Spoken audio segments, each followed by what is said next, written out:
Feel అయ్యాను, కానీ రాజ్యాంగబద్ధంగా నేను చేశాను, ఎక్కడా తప్పు చేయలేదు దాంట్లో. కాకపోతే ఆ తర్వాత నేను ఏం ఫీల్ అయ్యాను, నేను ఆయన ప్లేస్ లో ఉంటే ఎలాంటి ఎందుకు ఈయన ఇప్పుడు హ్యూమిలియేట్ చేయబట్టి, అంటే ఈయన ఆ ప్లేస్ లో ఉంటే నాకు అన్యాయం జరిగిందని ఫీల్ అవుదును అనే మాట చెప్పాను. అదేది వ్యక్తిగతంగా, అంతేగాని ఇది కాదు.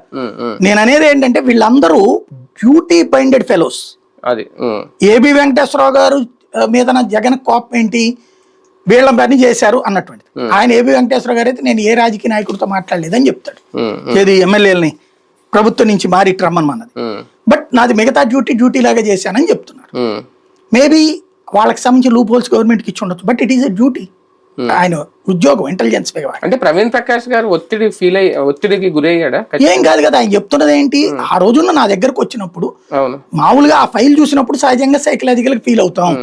ఎట్ ద సేమ్ టైం నేను ఏం పని చేయాలి, చట్టబద్ధంగా చేయాలా చట్ట విరుద్ధంగా చేయాలన్నప్పుడు చట్టబద్ధంగా చేయాలి. ఆ హోదాలో ఉండి ఈయన కావాలంటే రిజెక్ట్ చేయాలని చేయొచ్చు కదా. చేయొచ్చు. అప్పుడు ఏంటి, ఎక్స్క్లూజివ్ పవర్స్.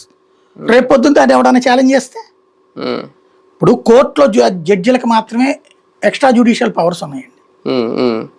రేప్ చేసినోడికి కూడా, ఇప్పుడు నిన్న ఎవరో 18-30 మందిని చంపేసినటువంటి వాడికి సంబంధించి, పిల్లల్ని చంపేసినోడికి ఉరిశిక్ష రద్దు చేశారు, యావజ్జీవ కారాగార శిక్ష చేశారు, ఇప్పుడు విడిచిపెట్టేశారు. వాళ్ళకి జ్యుడిషియల్